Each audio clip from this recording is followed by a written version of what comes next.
This evening we have a subject that is almost certain to become controversial. So I'm going to ask you to think as quietly and carefully as you can and see if perhaps some of the points that I want to make are really more obvious than you might first imagine. We must give a certain background to this discussion because actually most of our concepts of demonism, black magic, witchcraft, and diabolism belong to long traditional concepts and beliefs which have endured in our way of life over thousands of years. First of all, I think we should make one rather important differentiation. Most of the demons of antiquity were comparatively respectable creatures. The ancients believed that there were in nature spirits both good and bad. Good spirits they called gods, or in nature worship, kami, or elemental beings. Evil spirits they regarded as more spiteful and malicious by their natural intention. And these two orders of invisibles were used to explain a variety of natural phenomena. When things went well with man, he was grateful to his gods. And when things went badly, he propitiated his devils. For he assumed at an early time, and apparently quite sensibly, that God and the subordinate deities that attended the Supreme Being could not be the cause of evil. Yet as a mortal physical creature, man experienced certain disasters which he called evil. He found himself plagued with circumstances destructive to his happiness, his health, and even his life. He had to explain how it was that a good God ruling over a good world could produce destructive situations. To meet this need, orders of beings subordinate to deities, but still by nature malicious, were conjured into reality. Perhaps man copied this concept in turn from his own associates in this world. He discovered what we all find, that some of our associates are nice people and some prove treacherous or destructive. Some of our friends are faithful and others faithless. It appears that certain phases or aspects of our way of life are protective and others are destructive. And today we explain these differences on moral or ethical or cultural or legal grounds, but still we are faced by these two parallel lines of occurrences, one helpful and the other hurtful. Going back over the history of primitive demonism, we note that nearly all of the so-called destructive forces were regarded as entities in themselves. They were sprites or mysterious little beings of nature capricious and malicious. But they operated almost completely according to their own natures. They afflicted or burdened people because apparently they enjoyed doing these things. Irish folklore is full of mischievous beings who seem to like to play pranks on innocent mortals. Most of these older demons, therefore, were an order of life, just in the same way that the various Greek divinities originated in some region of their own, had their own way of life, and only occasionally came into contact with mankind. This contact could also often be altered. Malicious spirits could be made at least temporarily friendly by offerings and by various gifts and by propitiations, as they were called. It did not seem to occur to these older peoples that these spirits were other than what they seemed to be, some kind of a hierarchy of entities, inhabiting their own worlds and coming in contact with man only on very rare occasions. The second type of spirit that was regarded as hurtful or harmful was the individual who died with great evil or great hate in his heart. If we wronged someone terribly and he died, we conceived that he might haunt us. Perhaps this haunting was mostly the voice of our own conscience. We may have realized that this person went out of this world injured by us, and that perhaps had he a survival after death, he might resent this injury and continue to avenge it from the other world as he might have liked to do it from here. So we have this kind of spirit being, the souls of the unhappy dead. This more or less exhausted the Greek concept. The Greeks were never particularly devoted to demonology. They kind of liked life. They enjoyed nature. Their religion was a rather buoyant, festive kind. They would much rather live in a world filled with good spirits than with evil ones. Our word demon, however, has been derived from the Greek. But in the Greek form, daemon, it did not signify an evil being at all. It simply represented a creature from another dimension who might have some contact with earthly affairs.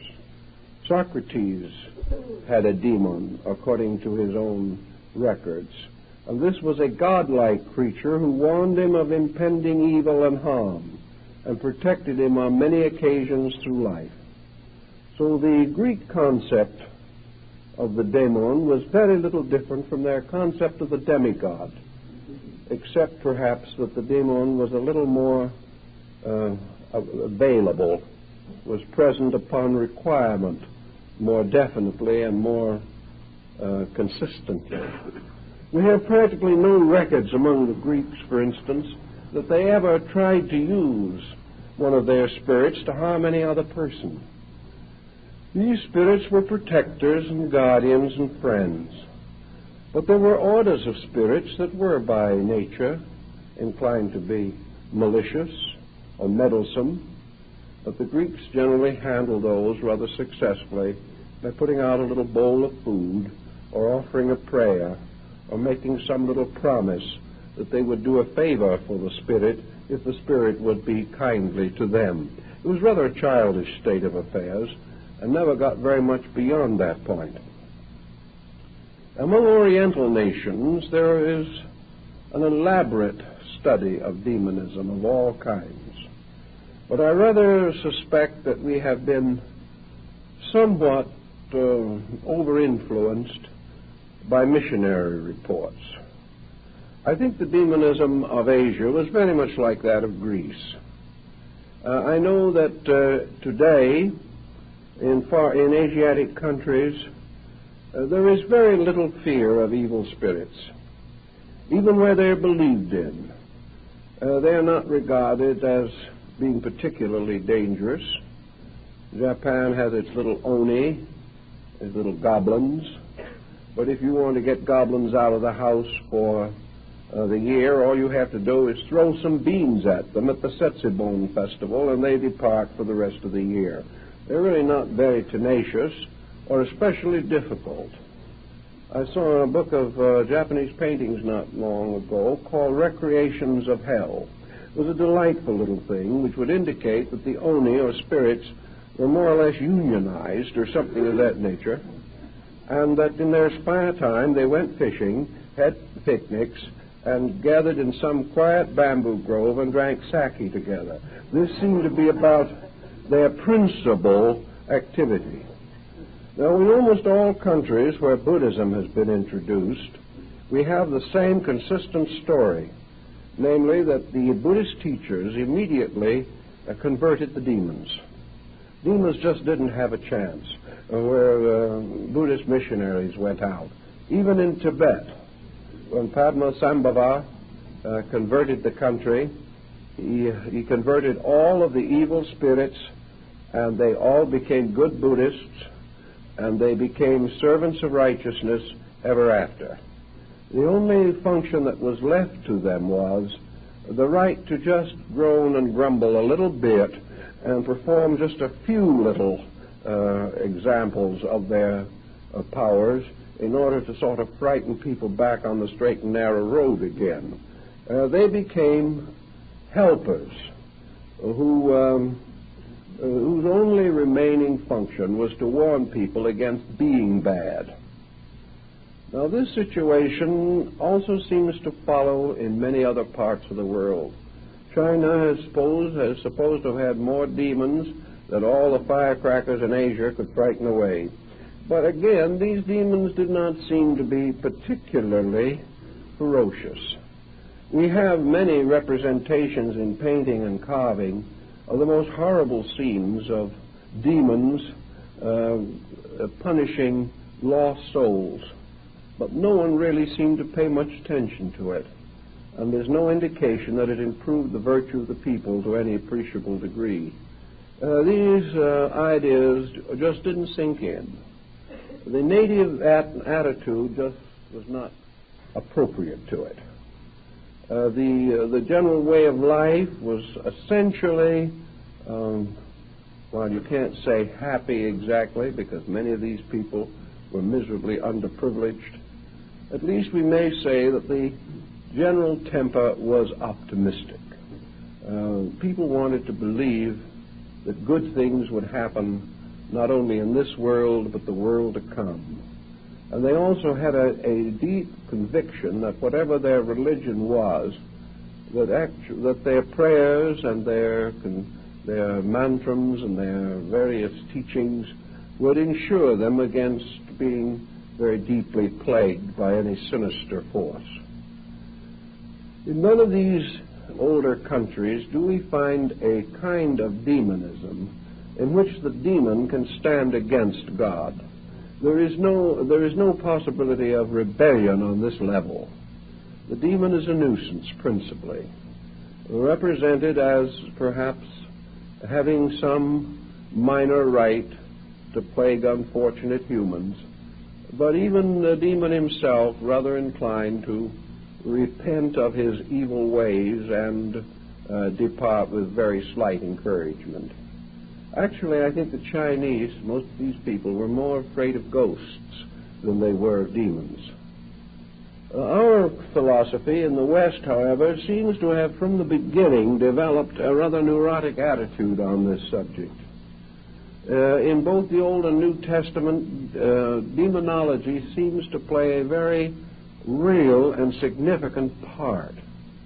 And then as we went along through time, particularly in the Dark Ages, demons became very terrible sources of negative belief. They plagued everybody. The early Christian missionaries enlarged the population of the infernal region by populating it with all the pagans and all their divinities. This made it a rather congested area. Furthermore, the early church developed some very aggressive attitudes about how easy it was for a human being to lose his soul. He hardly had to do anything except miss one Mass and he was in trouble. Evil was ever nigh unto him, as St. Paul tells us, and he meant it. And he meant it very literally. And because of this, we see in Western civilization, all the way from the Mediterranean to Ireland, and all the way from the southern tip of Sicily to the most Nordic lands, this very great fear, this almost neurotic pressure in which the individual lived in an almost constant terror of some weird and terrible force. Here again, however, most of the pattern was firmly set upon what might be called demonism in its classical sense. The demon punished sin. The demons didn't bother good people. They had no reason to. But they had a strange and immediate power over sinners. It would almost seem as though deity had assigned them the right to do this. That whenever a person broke the good rules, he was subject to the punishments and afflictions and burdens that the demons would administer as the agents of divine wrath or punishment. The church, however, had its ups and downs on the subject of demonism. Altogether, I think we can say that the general trend of early Christianity was against demonism. It existed very strongly in local areas. It raised considerable trouble and confusion from time to time. But every once in a while, something that was either common sense or a clearer vision of things would always step in and clear the situation for a while. I think that we can say that the demonism, as it was popularly practiced even in Europe, was never really according to the church canons. It was simply something that local peoples, especially the ignorant, the peasants, and the fearful, the neurotic, the psychotic, developed, and which the clergy in turn tried to exorcise with holy water and church candles. The attitude was periodically to clear this atmosphere and to not allow the concept of demonism to build too strongly in the early church history. Wherever it did build, wherever we had waves of this, we had also waves of incredible cruelty. We had horrible disasters, largely the result of morbid imagination. Now, every nation, every people of the world has produced neurotics of some kind. They're an inevitable part of life. Certainly they are more abundant where the pressures of life have a tendency to become abnormal. But there's always someone to whom healthy, natural, optimistic matters have no meaning. There are always people who live and brood and feel and fear and worry and hate and fuss and maintain jealous, negative attitudes toward each other. Such persons have always existed everywhere in the history of our race. So, there have always been psychotics.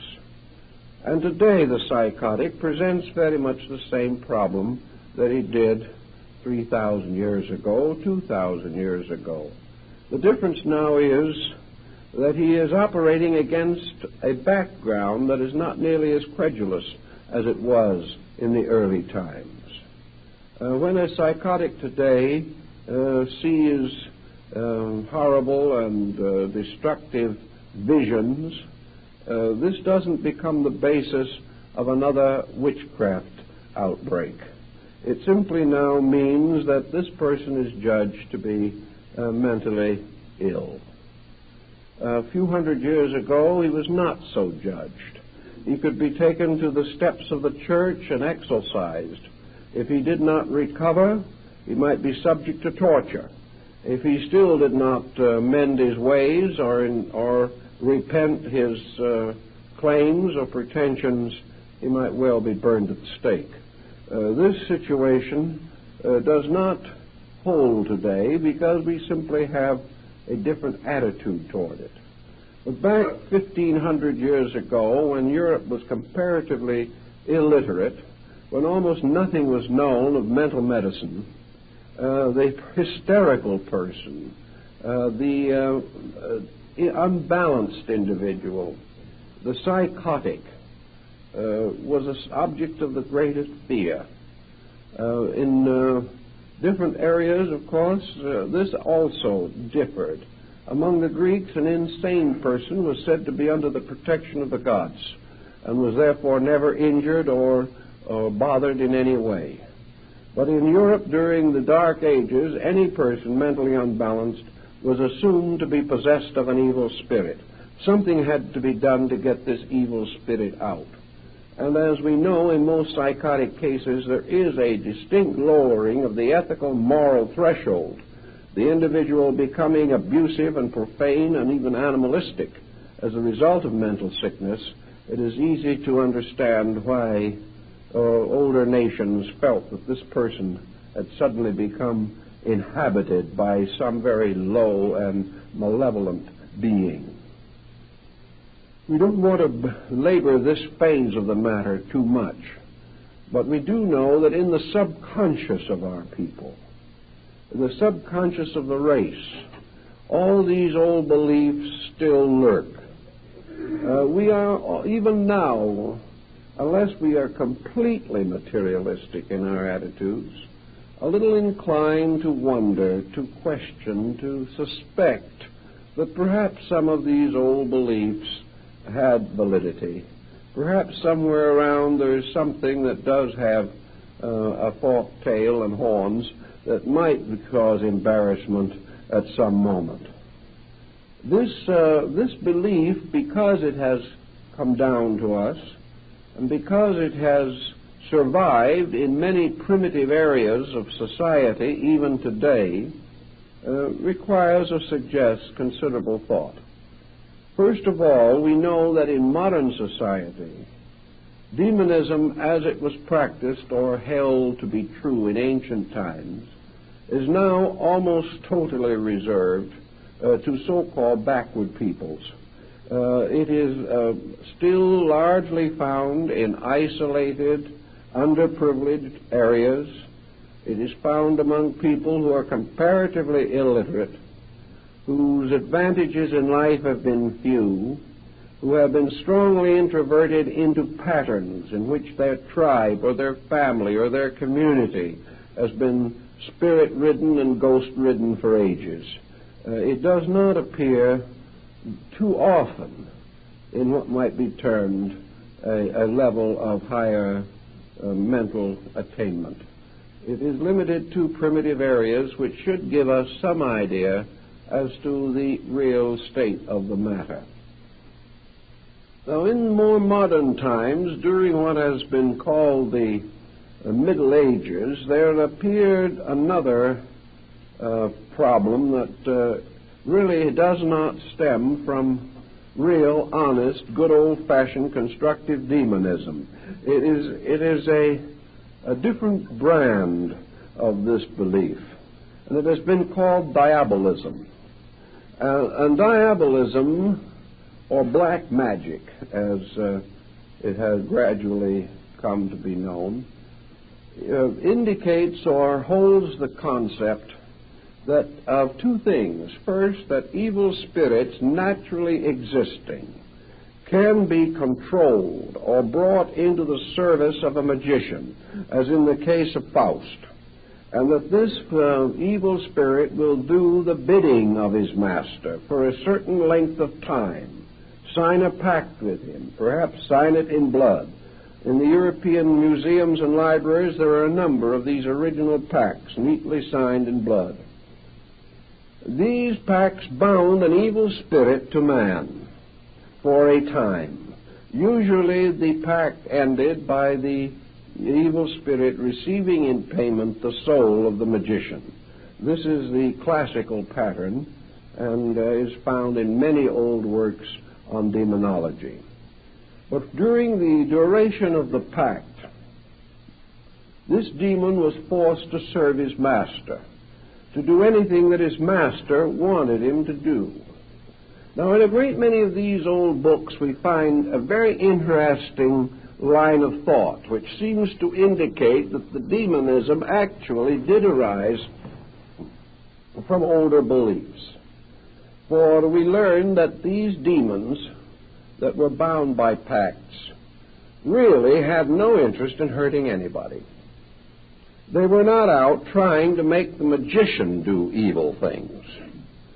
Mephisto did not have the slightest interest in advancing the whims of Dr. Faust. Mephisto lived in an entirely different kind of world of his own. As the demon, he represented a debonair personality, worldly wise, sophisticated, and attained in all things. To him, Faust was was no one but a child, an infantile ignoramus, perfectly willing to sell his own soul for a few years of glory and a little wealth or the fulfillment of his own desires. And as Mephisto himself tells us, he hasn't the slightest interest in Faust's desires. But because of the pact, he is his servant for the duration of the bargain and must do as he is told. In fact, in a few instances, Mephisto actually intercedes and strongly recommends that Faust not do some of these evil things, which are senseless, meaningless, and purposeless. So in the demonology, it wasn't a case of a demon taking great joy in injuring people. It was a bored demon who had no interest in humanity, who didn't care whether humans lived or died, because he was no part of them. They were not his region, they were not his world. But he had made a bargain, he had signed a contract, he was, so to say, an apprentice to the sorcerer for a while, so he did what he was told and waited patiently until he could inflict final punishment upon the sorcerer himself. This type of diabolism, again, doesn't quite meet the thinking of most people of today.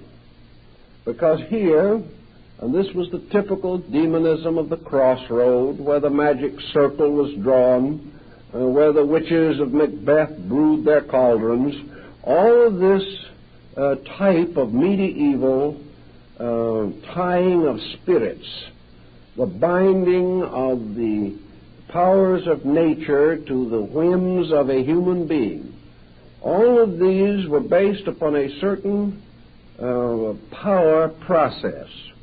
There were secret words, there were secret conjurations, magic circles and terms, rites to be performed.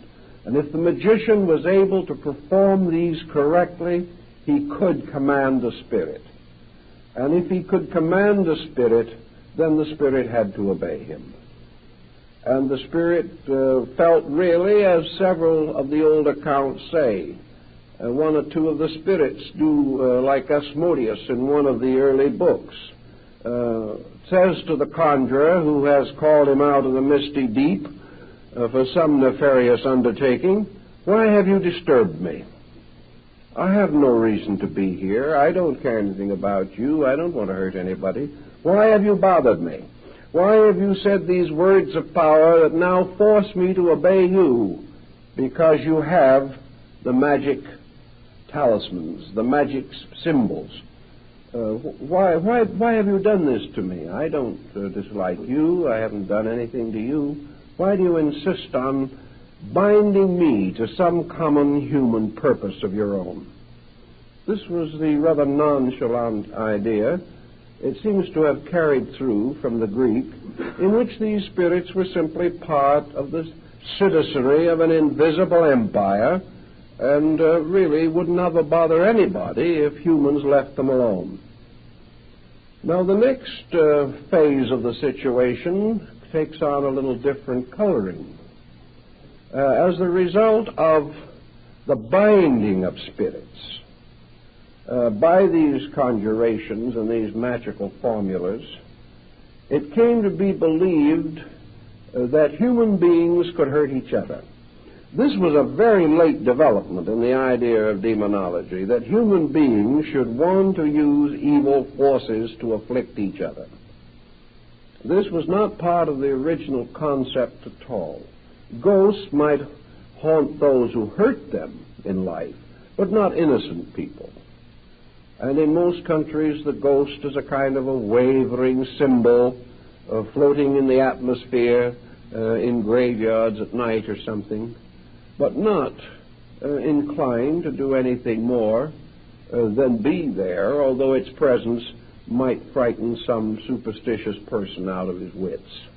But it was not really any particular idea.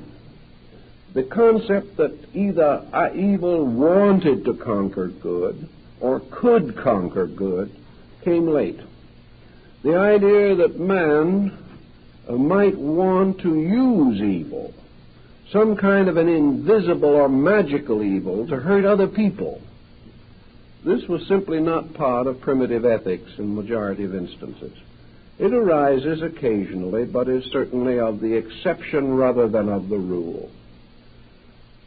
But once we began to believe in witchcraft, once we believed that human beings could make pacts with demons, or could develop within themselves some evil force, could pervert their own natures, and begin to burden us with their perversions, like the witches of Europe riding on their broomsticks to the Sabbath on the Brocken, where that human beings themselves voluntarily and of their own inner conviction chose to become evil, chose to hurt or destroy other people, and sought in long and difficult processes to discover means by means of which they could bewitch or haunt, or in some way from a distance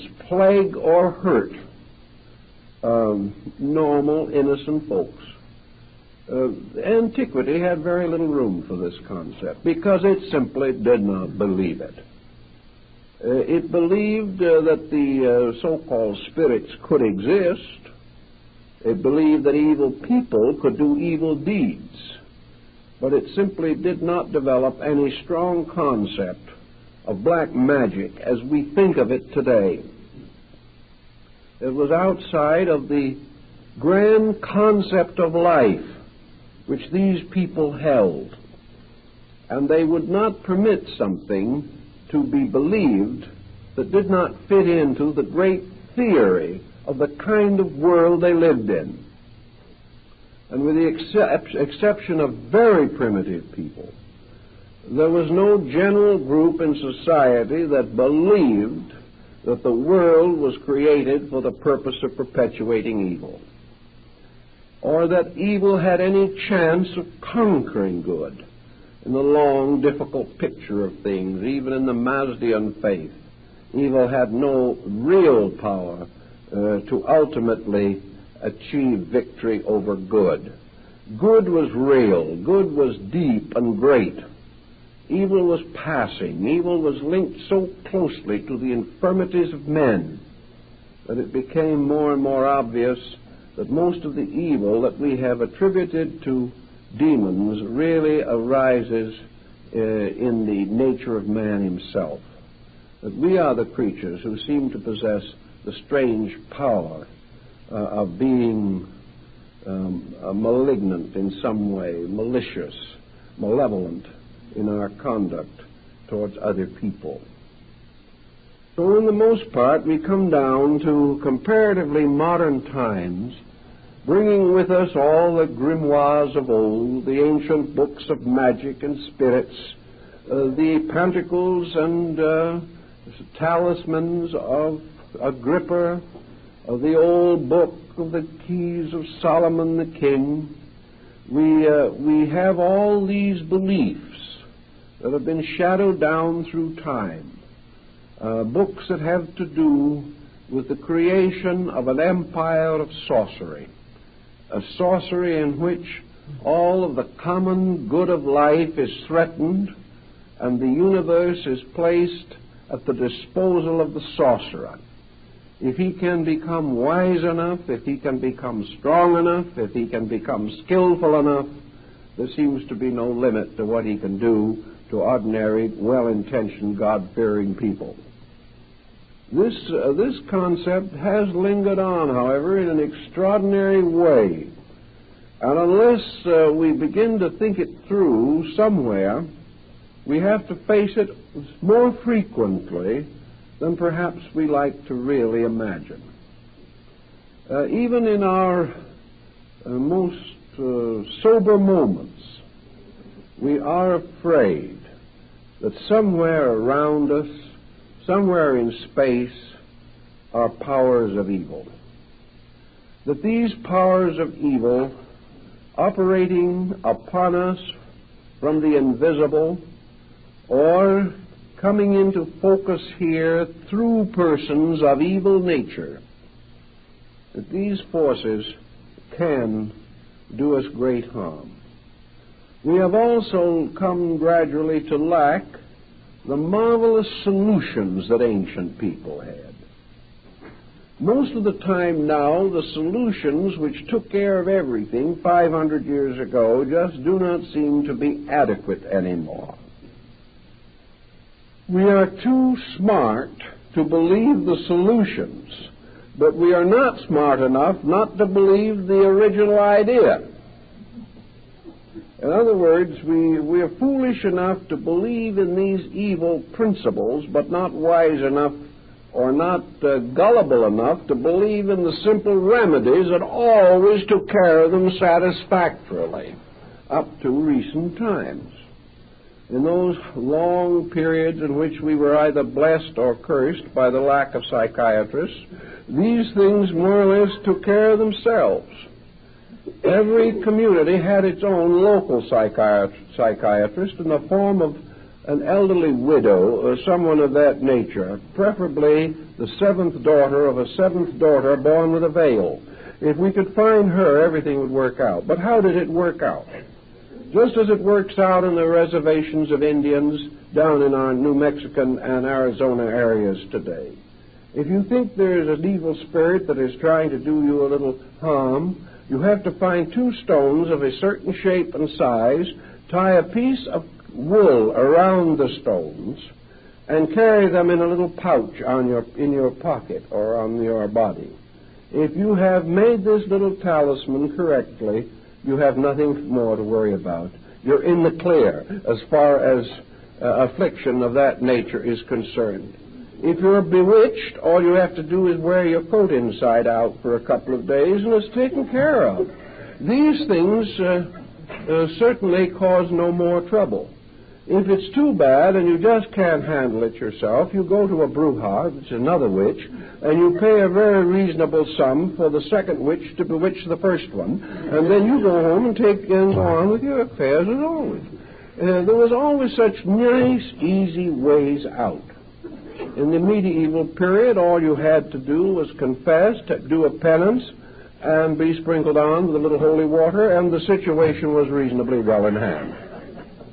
We still have the fears and the worries, but we've lost confidence in the remedy, and that is a rather sad state of affairs, because we now have no way of getting ourselves out of these attitudes.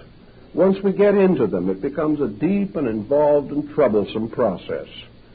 we just are a little less optimistic about how to cure our own infirmities. Perhaps too much dependence on the professional level of things. The point to be very definitely made is this, that as time went on and down into the 20th century, we have a kind of black magic that has drifted along, that has taken on, in some instances, a rather respectable and sophisticated look. The old sorcerer with his pointed cap and long black robe covered with stars has vanished. We have now what might almost be termed the mental magician. He has taken the place of all these other things. But we do still believe that people exist who want to hurt us. We also believe that there are certain persons who can hurt us. And whether this hurting is done by means of chaining a demon, or whether it is done by the natural orneriness of the magician himself, makes very little difference to the sufferer. He actually believes that he is in constant psychic or spiritual danger due to the malicious intent of someone else. Now, that this should be a belief is quite understandable. Our so-called level or veneer of sophistication is pretty thin, and beneath the surface of our so-called mental advancements and attainments, there is still very much of the primitive and very much of the frightened. We all live very largely influenced by fear. And fear is a mysterious thing and is most deadly and most dangerous when the object of that fear is most difficult to isolate or distinguish. Blind fear is the most terrible thing of all, because there's no way you can open your eyes for it. It is simply there as a terrible compulsion to terror within yourself. And nothing that man has ever developed in the form of sophistications apparently can touch this basic atavistic anxiety which is within him. So we are all born with it. We all have to struggle with it, and we all have to solve it much as we solve every other problem in life, mostly by common sense, also by building positive beliefs or convictions that are larger than the negative ones.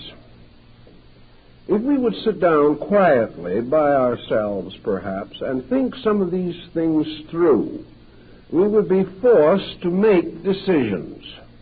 But by the time we are thoroughly frightened, we are in no mood to make decisions. The immediate terror is greater than any judgment that we can be expected to focus on the situation. So the same problem that answers ignorance in every other form must be applicable to this form. The only answer lies in the individual developing within himself positive resources of understanding and insight that simply will not permit him to take on negative and essentially destructive attitudes. And whenever in the history of civilization men have followed strongly after constructive beliefs, demonism has faded out. Whenever these beliefs were themselves compromised and men fell back again upon their terrors, demonism increased again.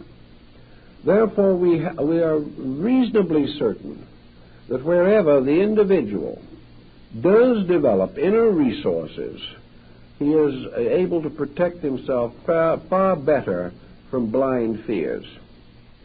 I think that in this particular problem, of course, philosophies such as the Platonic philosophy of Greece and the Buddhistic philosophy of India are of the greatest practical help, because the individual, if he has some kind of a basic philosophy upon which he can lean, will have a tendency not to fall so quickly into a completely chaotic and unphilosophic point of view. Most students, for instance, of mysticism, metaphysics, and esoteric sciences and arts in the United States now in this century believe essentially in a universe that is ruled over by proper, orderly laws. Most mystics and most of those persons who by nature and temperament might possibly come under the pressure of too much belief in invisible forces in life, most of these people claim sincerely that they believe in a good God. They claim one of two things: either that God is good, or if they're rank materialists, that God does not exist. And if God does not exist, and there is no purpose to the universe, then we have no reason to suppose that evil exists either, because if there is any enduring principle, there is no doubt from all of our observation and reflection for thousands of years that this principle is essentially good. So if we believe, for example, as in Platonism and Buddhism, that this universe is the product of a divine mind, that this divine mind of itself is inevitably and eternally good, and by the very nature of itself produces out of its own nature only good. If this universe, therefore, is a product of divine consciousness and is ruled over by just laws, wherein all the heaven and earth of justice is their place for psychic plaguing of one person by another, something has to be wrong in the picture somewhere. If a person is subjected to psychic malpractice, which he hasn't earned, which he doesn't deserve, and for which he has no way of protecting himself reasonably, and he must endure this because some other person wishes to take advantage of him, and the one person is not punished for his evil, and the victim is not protected against this evil, what happens to the concept of universal law and order? Well, the answer of the afflicted person usually is that the universe of law and order is a long way off, somewhere in space, and the difficulty of the moment is right here. And this is considered to be irrefutable. But the more we think about it, the more we realize there has to be something wrong with the picture. We have to realize that if it were true that by means of the faculties that we are normally endowed with, we are capable of exercising extraordinary malicious influence over other minds, if it is possible for a mind, for good or for ill, to control the life or destiny of another human being, simply because this mind is stronger and the other mind is weaker, and the weaker mind has no defense whatever, we would be in a situation in which the whole world could very well become involved in what might be termed psychic warfare. We would have no out for this situation. In the 1940s, there were probably 300 or 400 million minds, strong minds, many of them, minds of persons horribly hurt and injured, millions of persons going out like the haunting ghosts of antiquity, with all his hatred headed straight at one man, Adolf Hitler. And yet it took the combined armies of the Western powers to finally bring this man to his end in a bunker in Berlin. He was under the most terrible mental pressure imaginable. I personally know individuals who claim to be well up in magic, who were working night and day to destroy him by magical means. All he did was take on some more territory and take another nation over. Hundreds of millions of minds with just cause for the greatest hatred. Didn't get very far with him. What finally got him was himself. The same might be true of Mussolini. The same was certainly true of Joseph Stalin. The probabilities are that almost as great an amount of hatred was turned against Wilhelm Hohenzollern II, who passed a pleasant and quiet old age in Holland. Why? If one individual can, by means of mental suggestion, destroy my life or your life, how is it that they can never seem to get the fellow that needs trouble the most? They don't get him. He keeps right on going.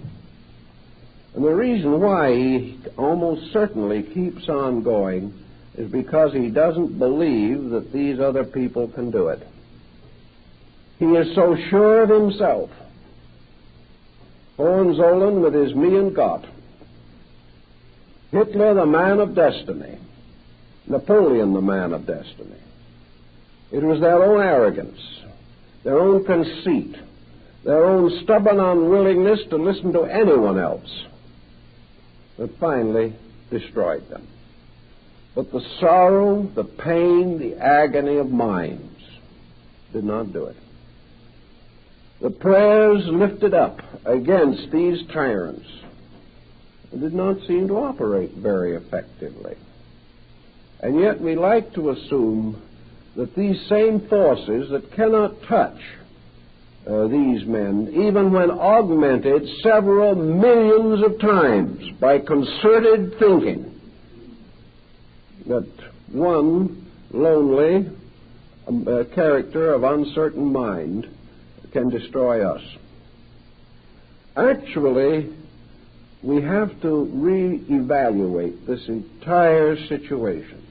And it is a little difficult to do because there are things we so desperately want to believe. And there is nothing that we want to believe more than that which we see, that which we hear, and that which occurs so directly and intimately to us that there seems to be no possible way of evading or avoiding the situation. What we see that happens seems so factual that we cannot escape it. Now, in Buddhist philosophy, we have these repentant onis, miscellaneous secondary demons, who more or less finally went to the robe and became good Buddhists themselves. And what do we have as the answer to the rest of the problem in Buddhism? There is one thing, and that is perhaps the most important key to all. There is one legitimate cause for the individual to be in trouble, and that is karma. Now, karma is not a monster. It is a good law, absolutely necessary to us. But like the Mio of China and Japan, the ferocious-faced deities were always smiling in a kind of a wicked, sardonic way, as much as to say, I shall have you for breakfast. These Mio, or Fudo Mio, represent karma. They represent the inevitable power of retribution. And to the Eastern way of thinking, karma is this thing which is itself a divine good, appearing to us in a horrible and destructive and unfortunate and unpopular appearance. In both Platonism and Buddhism, an individual has to be in need of some type of punishment, or it doesn't come to him. He has to experience that which he has caused. Let us say, for example, that back somewhere in the Middle Ages, a second or third-rate sorcerer appeared who really believed, perhaps, that he could use these evil forces for his own advantage. Perhaps he didn't use them really for his own advantage. Perhaps he didn't even know whether he did or not. All he knew was that when he prayed that a person would die, that person would sicken and die. And it was obvious, therefore, that his prayers had done it. We know today that this does not necessarily constitute the answer, but as far as our medieval sorcerer is concerned, he may have believed it. So we might assume that all the way down through time, there have been individuals who have sold their souls for wealth, for power, for the fulfillment of their ambitions, and for the fulfillment of their appetites. These individuals have conspired against the public good. They have cheated and stolen and bribed. They have done all kinds of unpleasant things. Perhaps when they did them, they thought it was all right to do them. We've got the whole generation of people now making the most stupid possible mistakes with a very good attitude on the whole thing. I've talked to people recently who have admitted frankly that they see no reason why they should not get the last dollar they can, no matter who they take it from. The problem is now you're respectable if you get the dollar. How is no longer a problem or a question. So people compromised their principles down through time. Some did it in the name of religion. Some did it in the name of power. Some did it in the name of business. Some did it in the name of the learned professions. But they exploited. They took unfair advantage. They used knowledge and skill to hurt with. And this essentially is black magic. They used the intelligence which they had to enslave other people instead of to free them. They used their scientific skill to make objects and weapons of destruction. And we're producing a lot of them right now. But they took the God-given faculties that man has and have used these faculties to terrorize other people, to destroy the securities of living, and to leave this world perhaps a barren sphere in space if someone doesn't come along and straighten out the problem and the tangle. Now, these people, unfortunately, are subject to a law that they don't know anything about, most of them, and that is the law of cause and effect. These individuals have set up compensations. They have set up compensations not merely because they were ignorant, because nature takes ignorance into consideration. They are setting up compensations because they know they are wrong, and yet they prefer to do it that way. Every time we get mad at someone, we know we are wrong, but we keep on doing it. And after a while, we have a thrombosis, which is the way nature catches up with us.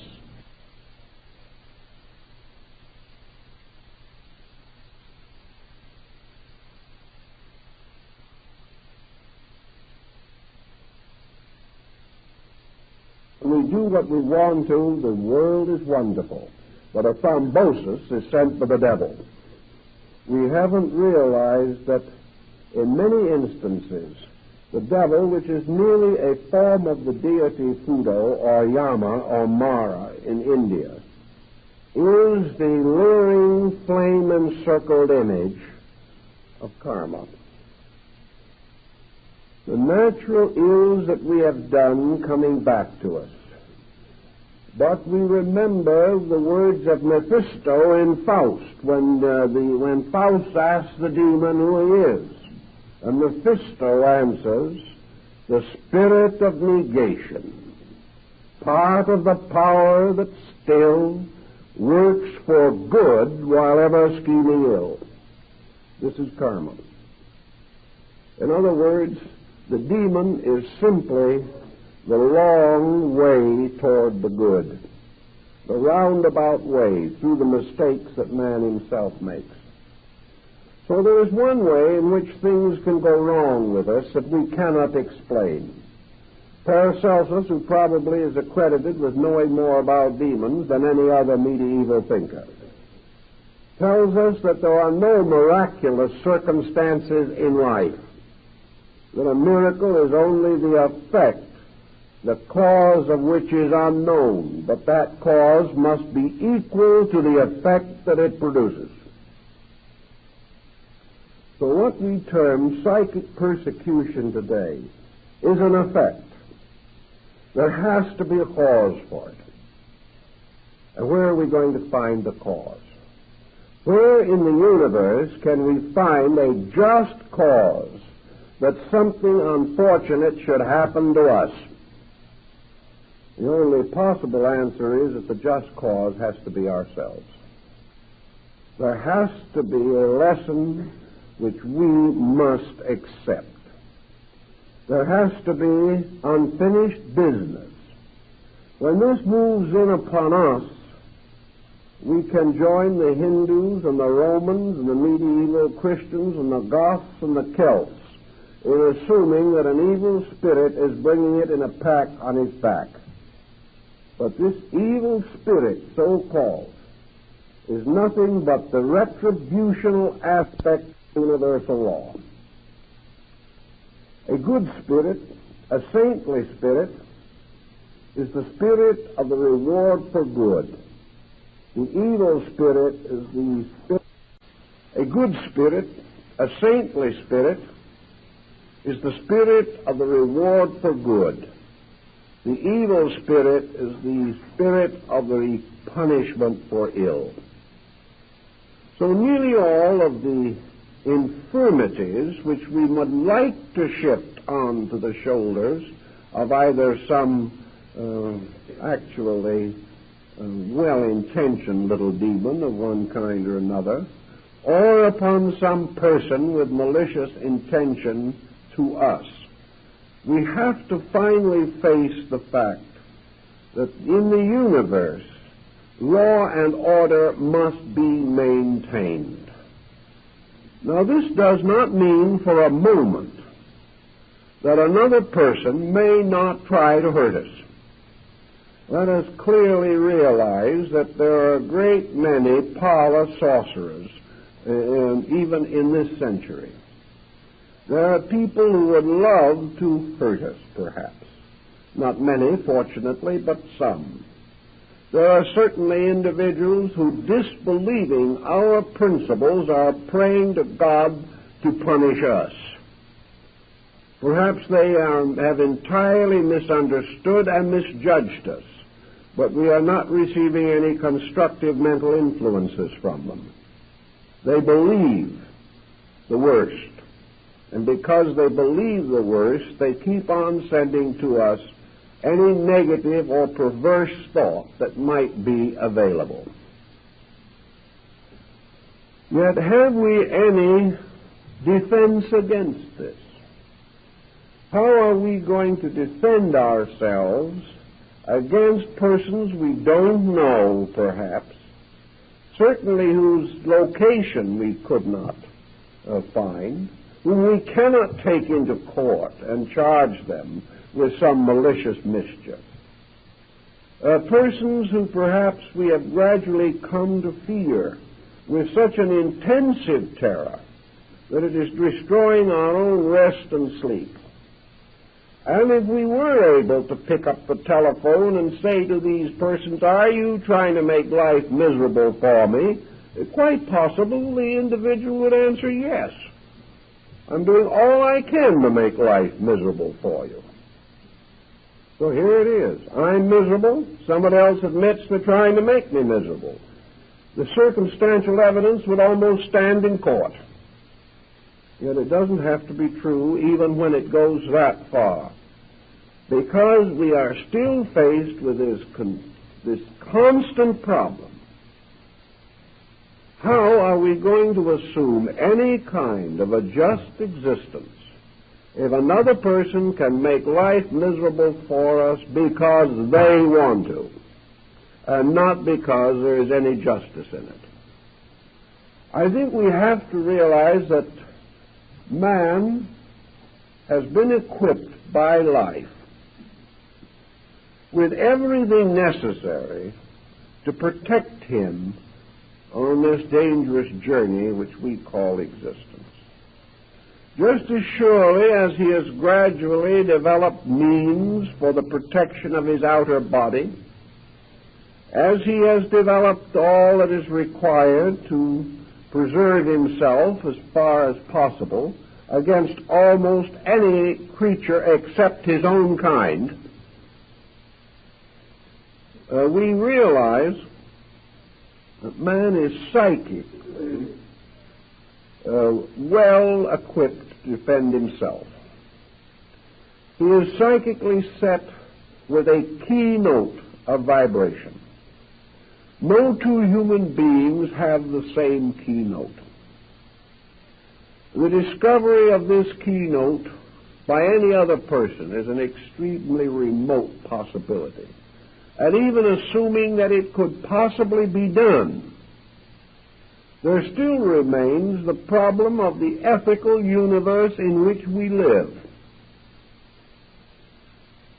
From what we can learn from the older philosophical systems, man is capsulated or enclosed in a magnetic field. This field, in turn, is surrounded or held by a mysterious thing called the auric egg. The walls of this egg are stronger than steel, but completely invisible.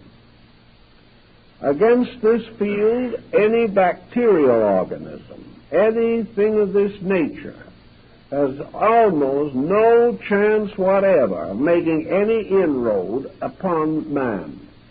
In fact, nearly always, any individual who suffers from a bacterial or germ infection or contagion does so because primarily the germs are already on the inside of this situation.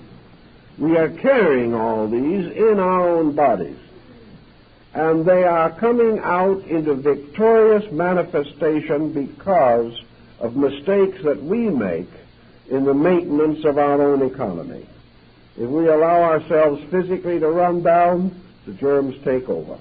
If we build up, the germs retire. Nature has provided us with a most extraordinary defense mechanism. And this mysterious mechanism extends also into our psychic lives. If we can assume an honest person owing no psychic debt to anyone, living a constructive life, and free from any immediate pressures of karma, if we assume this person and assume that they are a well-integrated individual, I think we can at the same time assume that so-called malicious psychic persecution is impossible for that person to suffer. Something has to happen to break down the natural defenses of the individual. And these breakdowns are the real cause of the whole problem. Somebody who wants to use some mysterious ability to injure us can turn that ability in our direction. But if we are not a proper receiving station, it goes right back to the original sender and causes more trouble than it can ever cause us. Because always the sorcerer finally becomes the victim of his own sorcery. He is setting up negative karma in himself, and this karma will destroy him more rapidly than a bullet. So no matter what he wants to do to somebody else, all he can do is destroy himself. The answer as far as this affects us lies in a number of secondary situations which seemingly have a strong bearing on this matter. One of these secondary situations that I'd like to particularly mention is that there seems to be a proven and demonstrable fact of thought transference. In other words, we are unable to disprove and have no desire to disprove that the thought of one person can be communicated to another. I think we will find as time goes on that this power will increase with man, and that in time it is very possible that the principal form of communication will be by thought transference. Thought transference, however, is only another step beyond radio, television, and the telephone. It began with the telegraph and perhaps smoke signals long, long ago. But when the telephone was invented, we did not have a wave of psychic persecution nor an epidemic of sorcery. We have not had it with television. We've had several forms of negative thinking, but we haven't had any evidence that the fact that I can pick up a telephone and talk to you is any indication that I can hurt you. At least I can always assume that if you don't like what I have to say, you can hang up the phone. Also, there is no reason for you to do anything that I say, regardless of what I say.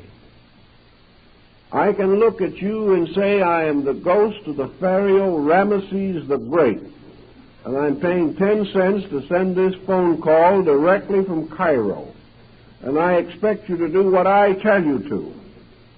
And in the majority of cases, the receiver will hang up. There is no reason, there is nothing to indicate that thought transference is a legitimate basis of mental persecution. The fact that a thought can get through no more means that the person who receives that thought is vulnerable to some negative force than it would be if he picked up the telephone. Thought transference, it is true, does come into us, perhaps in a rather mysterious way. Sometimes it is not completely obvious how it arrives. We awake in the morning with a sense that we have received a message. We may perhaps seem to hear it in the air around us. Perhaps it is only a mental impression, and we have a strong feeling that something is happening to a person near us or one with whom we have concern of some nature. Tragedies to loved ones, danger to family and children are very frequent causes of this thought transference, and it is quite frequently associated with the death of a person at a distance. I have gone over hundreds of these stories and records. They are on file in many groups and appear in many books if you want to spend the long time necessary to dig them out. But I haven't read one account in which this kind of thought transference carried with it any overt moral persuasion to do anything. At the time of the death of Lord Nelson, Lady Hamilton received at the moment of his death the clear impression of his death. She knew that he was dead. But this was not accompanied by any effort on the part of Nelson to indoctrinate her with anything, hurt her, injure her, or over-influence her. It was just the spontaneous pressure of a great desire to communicate. Now, most of your thought transference has practically no normal vicious associations. Telepathy is not a proof that one person can hurt another mentally. Even presuming, which is difficult because usually in cases of telepathy, there is a very strong basic rapport between persons involved. But even presuming that an individual with evil intention was able to send a thought of a destructive nature, it still must pass through the consciousness of the receiving person, who has at every step of the way the right to resist it, the right to deny it, the right to declare it invalid and unsound or evil, and therefore to refuse it or to decline it completely. There is no way in which this can be prevented unless, of course, the person who receives it secretly wants to do what this thought implies. But there is very little probability of transmission on this basis anyway, because we find always that the necessary rapport is sympathy. Hatred is no ground for sympathy. Evil is no ground for sympathy. There is no sympathy between an evil person and a good person. Therefore, the sensitivity necessary for normal communication simply is absent. In addition to these circumstances, we do know that very often, by study, that individuals who claim to have been negatively over-influenced have really, actually, been induced to do that which they have secretly wanted to do, but which they have not wished to acknowledge that they wanted to do, and would prefer to pass the blame on to someone else. If we want to assume for any reason whatever that in spite of all these situations there still appears that we are subject to some kind of negative, destructive force, then I think we should give two areas very definite and complete study and consideration.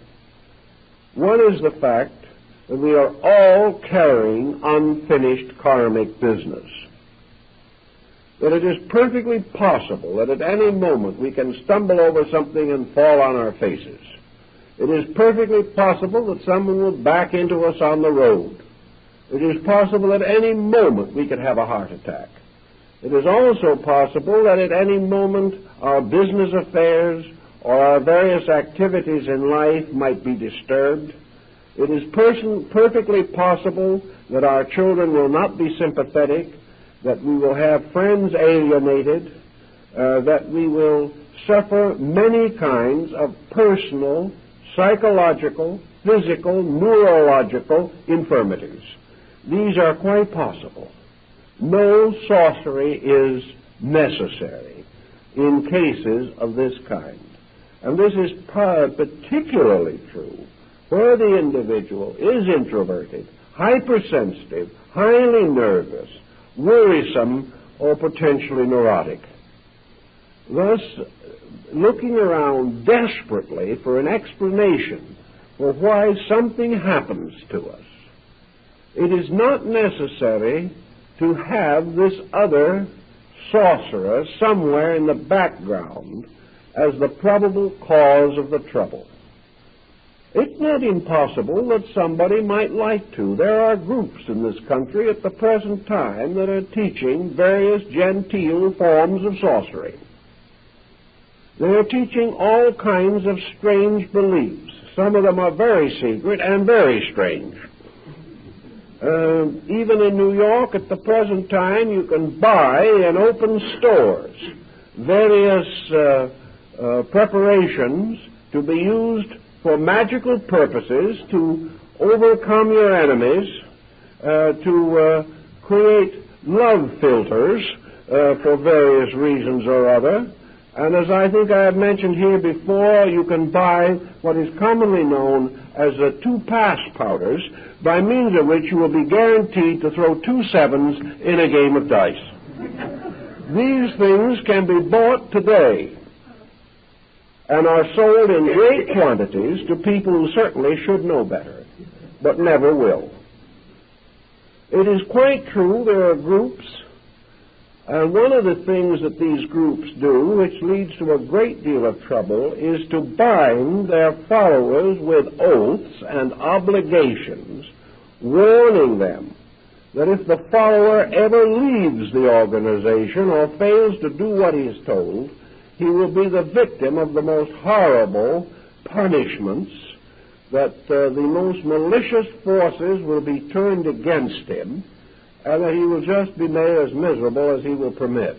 This is actually done. And it is done by groups that claim to be overflowing with brotherly love and Christian fraternity.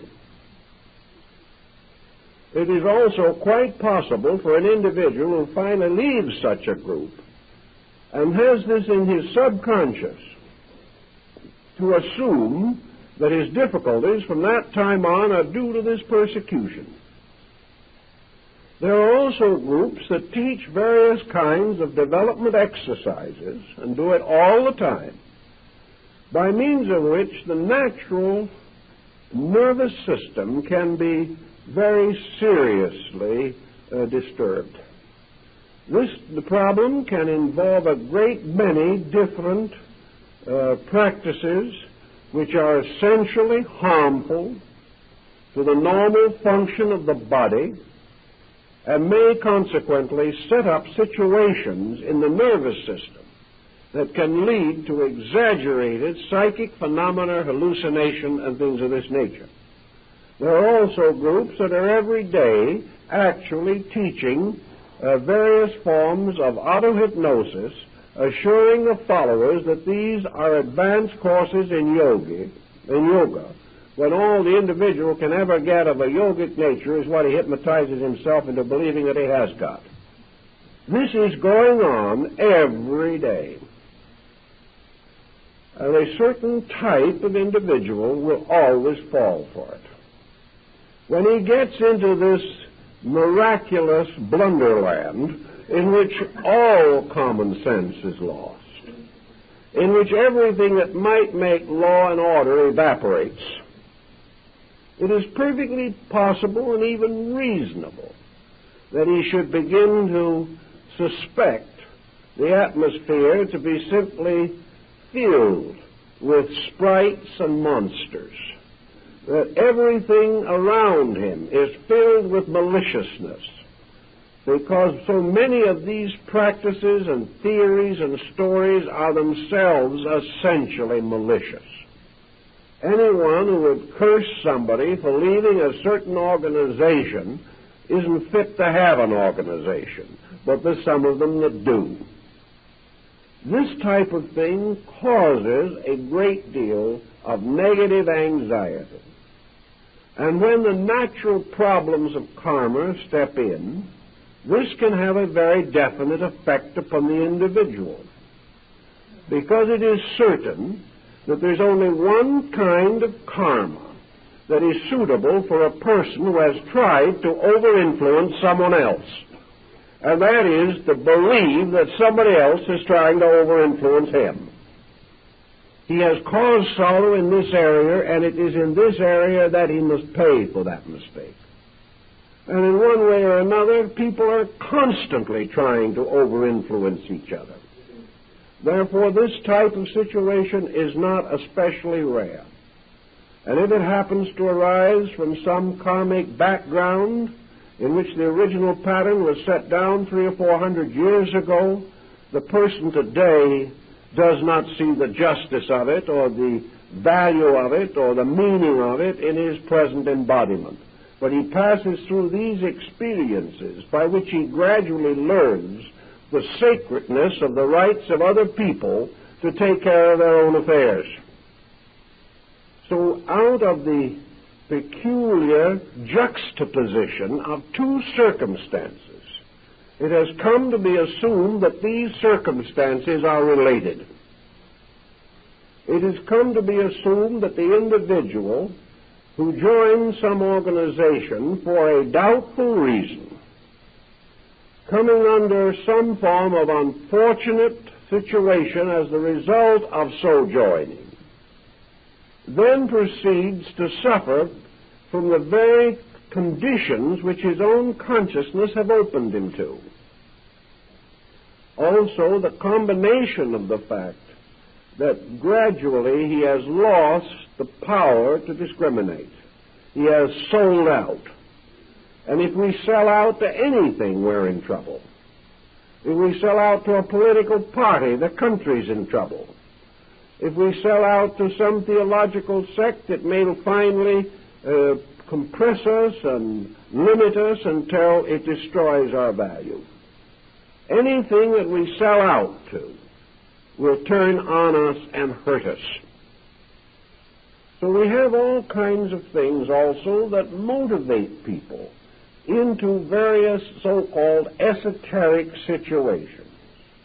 Probably one of the greatest and most common of these motivations is simply that the individual is looking for a reason to be alive. These people may be lonely, neurotic people. They're people who desperately want to be important, and to them all kinds of esoteric matters contribute to importance. The individual who has never been able to influence himself correctly will love to influence the rest of humanity.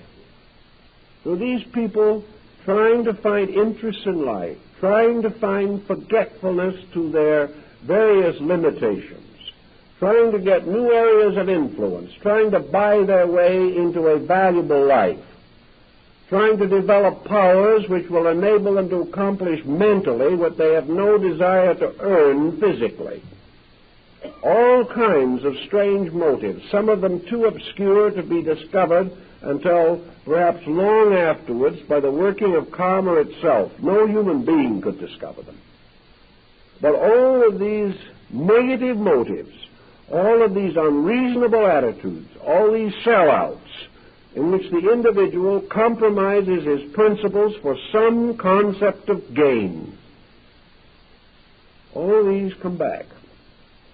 And it looks to the individual that the very persons with whom he has previously worked have turned on him. Perhaps they would like to, but they can get nowhere unless within his own nature he has broken down the patterns of integrity and opened himself to karma.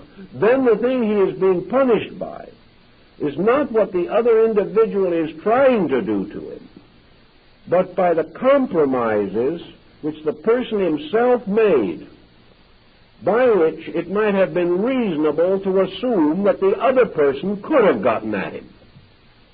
But the individual is haunting himself. He is doing it in 1,000 different ways.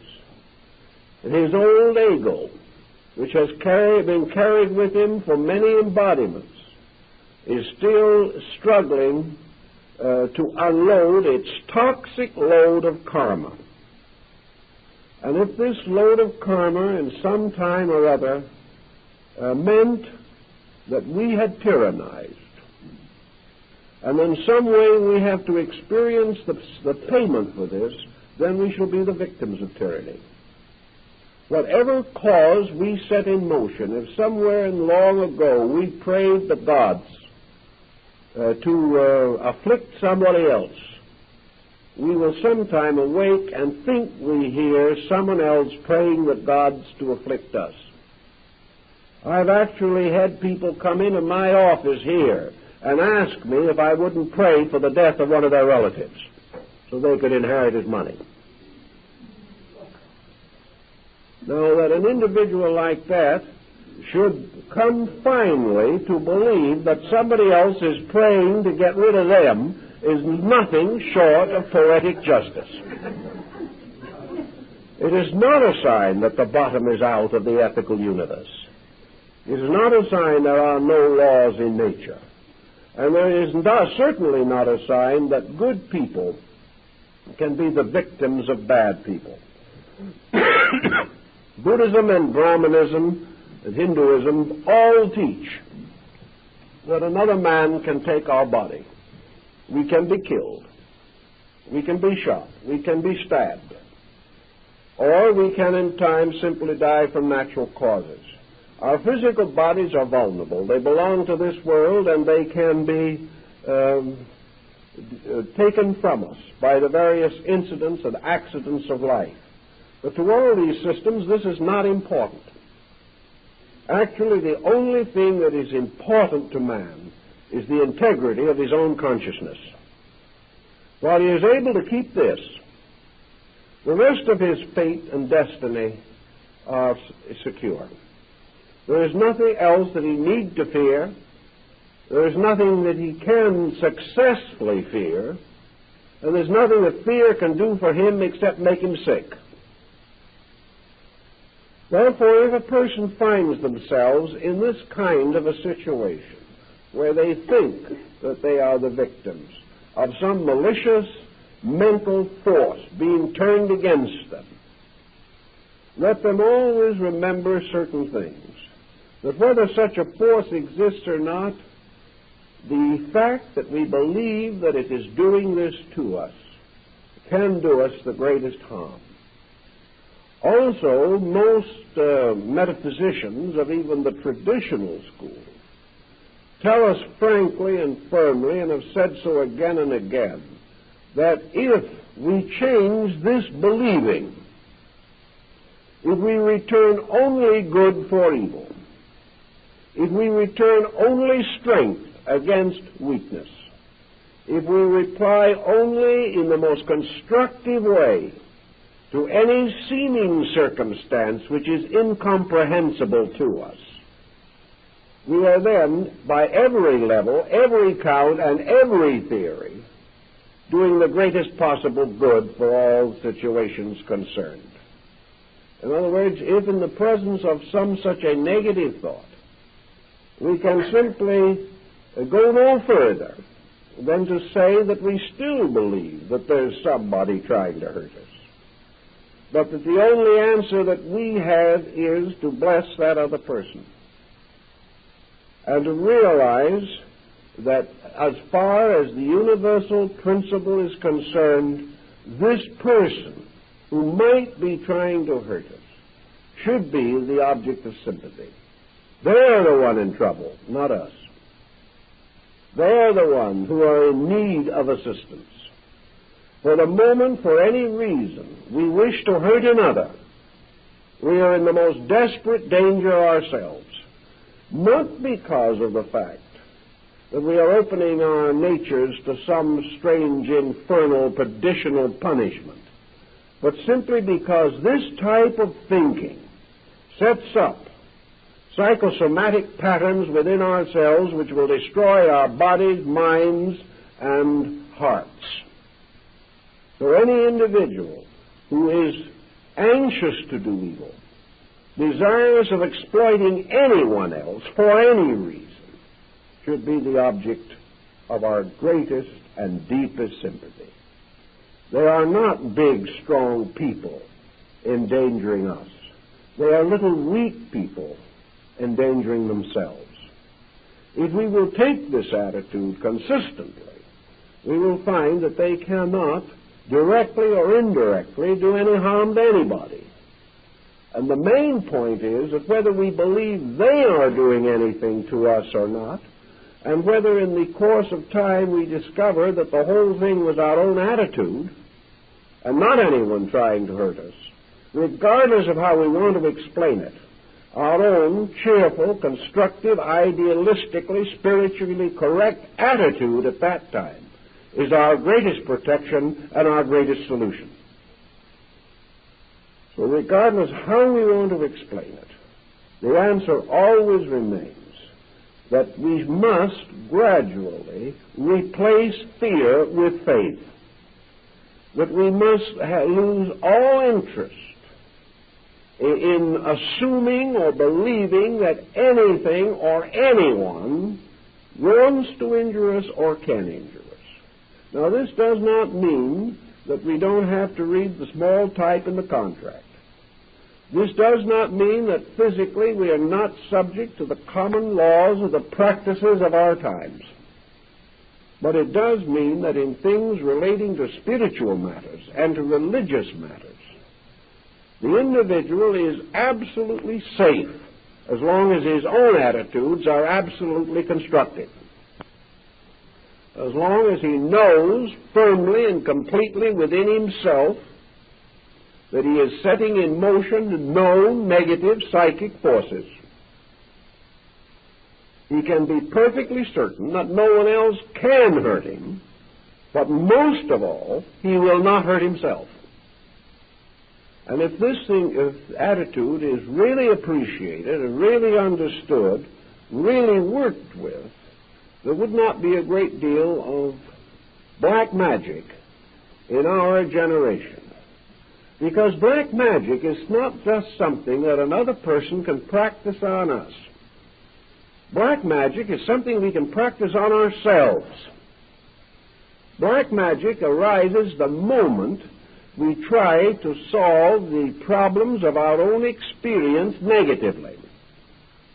The moment the individual believes in the reality of evil, he is just as much practicing black magic as the individual who turns the force against someone else, because he is now turning negation against himself. And he is certain ultimately to frighten himself out of his own wits. Now, there are many episodes and incidents described of the raising of spirits on crossroads late at night. And these spirits have been occasionally seen. And any Irishman can tell you they can be seen any time. All you have to be is a good Irishman to see them. Therefore, we recognize this problem. But I talked to an Irishman who, I don't know whether he was in the right direction from the standpoint of descent or not, but he obviously had kissed the Blarney Stone, not once, but many times. And we talked about it one day. He said, yes, Ireland is full of spirits. It's full of all kinds of little creatures that come out of the earth following the plowman. You'll see little creatures rising in the mist of dawn or in the mist of evening. And you'll see fairy rings under the trees where the flowers form circles. And you can see them, and you can hear the leprechauns out at night pegging shoes. You can hear them almost any time you want to. And there's one little fellow always sitting with a pot of gold or a crock of gold at the end of the rainbow. Oh, these things, the children see them all the time. Everybody sees them. At least they think they do. So I asked this Irishman once, I said, do these little spirits ever bother anybody? Oh, he said, be gone with you. Why should they bother anybody? Of course not. The only time they bother you is when you bother them. If you try to take the leprechaun's crock of gold away from him, he'll work magic on you. And he'll try his best not to let you have it. But if you want to sit down quietly and watch the little folks at play under the trees, they don't mind. They're very happy. In fact, they probably don't know you're there.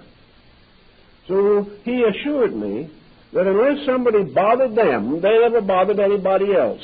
And that's good Scotch folklore, and it's good Irish, and it's good even for the rather superstitious folks down on Sicily who have a lot of this type of belief also. But all these things, nobody bothers anybody unless we bother them. And it is the same in nature. The crock of gold at the end of the rainbow might symbolize worldliness and all the mysterious forces that contribute to it.